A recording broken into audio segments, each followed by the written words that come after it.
வென்ற மொழி எம்மொழி. சொற்கள் கொட்டி கிடக்கும் சுரங்க மொழி. இலக்கியம் பல இயற்றிய மொழி. கம்பன் கவி பாடிய மொழி. எமது பாரதி கர்ஜித்த மொழி. வள்ளுவத்தை விதைத்த மொழி. சிறப்பு குன்றா சீர்மொழி. பிறப்பு முதலே ஓரே மொழி. முச்சங்கம் வளர்த்திட்ட எம்மொழி செம்மொழி. எக்காலமும் அழியா எங்கள் தாய்மொழி தமிழ் மொழியை முதலில் வணங்கி எங்கள் பட்டிமன்றத்தை நான் துவக்குகின்றேன். எங்களுக்கு கொடுத்த ஒரு அற்புதமான தலைப்பு என்னவென்றால், சிறந்த சமுதாயத்தை உயர்த்துவதற்கு தேவை உயர்கல்வியா நல்ல ஒழுக்க பண்புகளா என்பதுதான் எங்களுக்கு டாக்டர் ஐயா கொடுத்த தலைப்பு. இதில் என் பள்ளி மாணவர்களுக்கு பார்த்தீங்கன்னா அவங்களுக்கு தமிழ் படிக்க தெரியாது, அவங்களுக்கு தமிழ் என்னன்னு தெரியாது. இப்பதான் அவங்க ஸ்கூல்ல இன்ட்ரடியூஸ் பண்ணி அவங்க இந்த அளவுக்கு பட்டிமன்றத்துல பேச வந்திருக்காங்கன்னா ரொம்ப பாராட்ட வேண்டிய விஷயம். அதுல நான் ரொம்ப பெருமைப்படுறேன், என் பிள்ளைகள் இங்க வந்து பங்கு கொள்றது அப்படின்றது. இதுல வந்து 2 அணியினர் இருக்காங்க. ஒரு அணியினர் உயர்கல்விதான் அப்படின்னு பேச வந்திருக்காங்க. இன்னொரு அணியினர் இல்ல இல்ல நீங்க கல்வியை மட்டும் சொல்லாதீங்க, அதுக்கு ஒழுக்கம் ரொம்ப முக்கியம் அப்படின்னு பேச வந்திருக்காங்க. சிறு தவறுகள் இருந்தா நீங்க மன்னிச்சிடணும். ஏன்னா இது அவங்களுக்கு தமிழ் தெரியாத பசங்க பேச வராங்க அப்படின்றது பெரியவங்க, நீங்க மன்னிச்சிடணும். அதுக்கு நான் மன்னிப்பு முன்னாடி கேட்டுடுறேன்.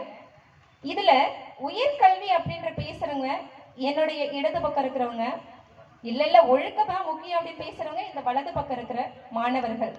அதுல காவியா, வைஷ்ணவன், தருண், லக்ஷனா. ஒழுக்கம் அப்படின்ற தலைப்புல ஹர்ஷா, சச்சின், யஷ்வந்த், வன்ஷிகா. நமக்கு எல்லாருக்குமே தெரியும் திருவள்ளுவர் திருக்குறள் எல்லாருக்கும் தெரியும். அதுல திருவள்ளுவரே சொல்லியிருக்காங்க, ஒழுக்கம் விழுப்பம் தரலான் ஒழுக்கம் உயிரினும் ஓம்பப்படும் அப்படின்னு சொல்லிட்டு. அதுல இவங்களுடைய வாதங்களை கவனிக்கலாம். முதலாவதாக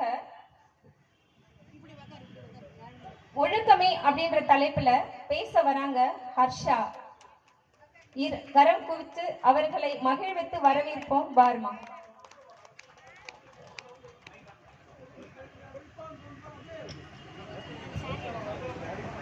அன்பான நடுவர் அவர்களே, சான்றோர் பெருமக்களே, அனைவருக்கும் என் இனிய வணக்கத்தை தெரிவித்துக் கொள்கிறேன். எங்களுக்கு கொடுக்கப்பட்டிருக்க தலைப்பு சிறந்த சமுதாயத்தை உருவாக்க எது தேவை, ஒழுக்க பண்பா உயர்கல்வியா? நான் அதில் எடுத்திருக்க தலைப்பு ஒழுக்க பண்பு. ஒரு சிறந்த சமுதாயத்தை உருவாக்க எது தேவை அப்படின்னு பார்க்கும்போது ஒழுக்க பண்பு ஒரு பெரிய ரோல் பிளே பண்ணும் அப்படிங்கிறது மறுக்க முடியாத ஒரு விஷயம். ஒரு சமுதாயத்தின் வளர்ச்சி அதனுடைய பொருளாதாரத்தை மட்டும் கணிப்பதல்ல, அதனுடைய பழக்கங்களையும் பழக்க வழக்கங்களையும் சார்ந்தது. நண்பர்களே, ஒழுக்கம் என்பது ஒரு சமுதாயத்திற்கு எவ்வளவு முக்கியம் என்று உங்களுக்கு தெரியும். ஆனா ஒழுக்கம் இல்லாத சமுதாயம் எப்படி இருக்கும்? இத ஒரு கல்யாண மண்டபமாவே ஏத்துக்கலாம். ஒரு வரிசையில நின்று ஒரு தட்டுல இட்லி ஒரு கப் சாம்பார் வாங்கிட்டு போனா அது ஒழுக்கம். எல்லாரும் ஒரே நேரத்துல முந்தி சாம்பார் இன்னொருத்த சட்டை மேல ஊத்த, இட்லி தட்டுல இருந்து பறக்க, இவங்க இவங்களை குத்த அந்த இடத்தையே ஸ்பாயில் பண்ணிடுவாங்க. இதை போலதான் நம்ம சமுதாயமும்.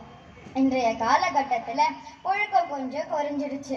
அதற்கு ஒரு உதாரணம், ஒரு தடவை என் தோழியோட நான் வாகனத்துல போயிட்டு இருந்தேன்.